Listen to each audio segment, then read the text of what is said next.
As we all stay home and stay safe, we decided to reach out to you with a weekly dose of history through this new podcast series. Hi there, I'm your host Tintin. Welcome to the Stupid History Podcast. In this podcast, we discover some of the stupidest things that ever happened in colonial Bengal since the 17th century. In this first episode, we talk about the British East India Company. Now, when I say British East India Company on my walks, the instant reaction that I get is of revulsion and absolute hatred. And why not? The East India Company is the epitome of corporate greed and exploitation. It was a private business corporation with its own standing army, bureaucracy, and a whole lot of territory in South Asia. The equivalent today would be maybe Microsoft with an army or Apple running a country instead of making phones. Naturally, since it was a business entity, administration often took a backseat in favor of making money for a handful of investors and stockholders in the company. Now, let's go back in time, in the early 1600s, when the East India Company was still trying to find its footing in South Asia. They were a very small player in trade in the Indian subcontinent back then. Now, if you're going to trade, you will need to have something that the other side wants, in return for the other side to give you what you want. There was tremendous demand for Indian silk and textiles in Europe, but what did India want? As it turns out, not much.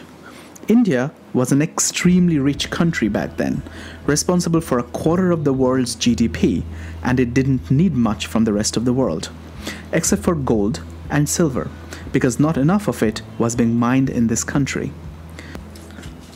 But if the East India Company sent too much of gold and too much of silver to India, it would end up depleting their own reserves back home, which might lead to devaluation of British currency.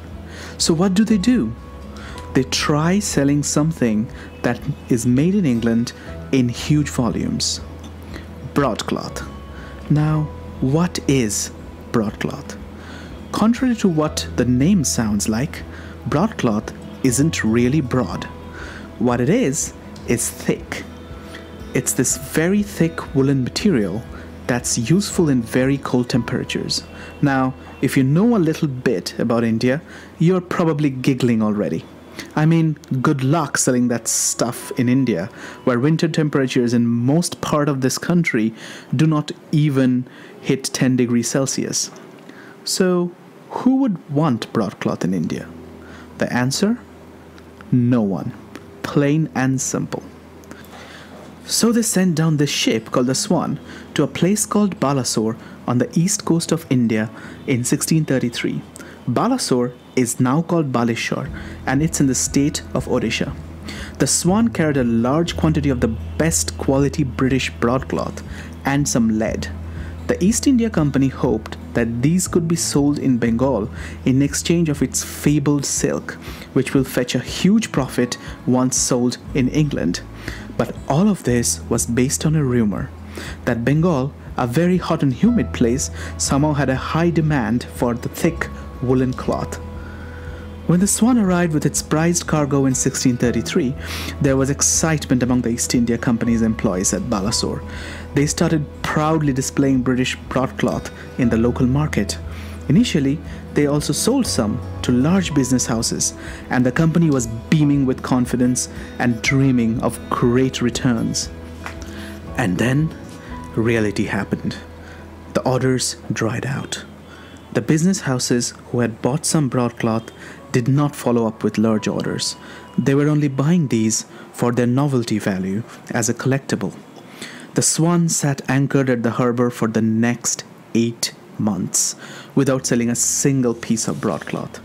The crew started contracting cholera and malaria and dying.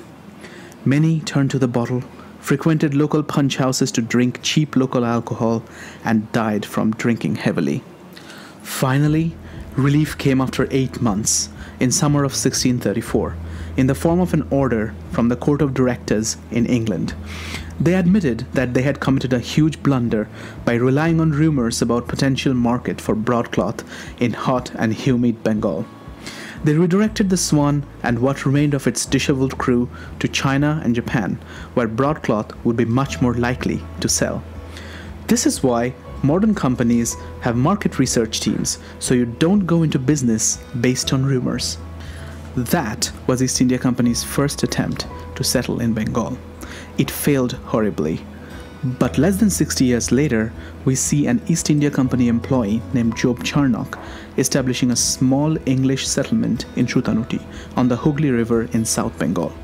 This small settlement would rapidly grow to become the metropolis of Calcutta, the second city of the British Empire, giving the English further opportunities to make some very, very large blunders. Well, more on that in our next episode. Thank you very much everyone for listening. Do let me know what you thought about this episode.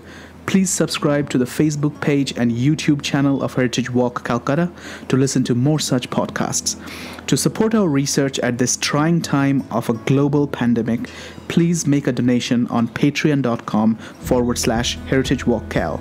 That is patreon.com/Heritage Walk CAL.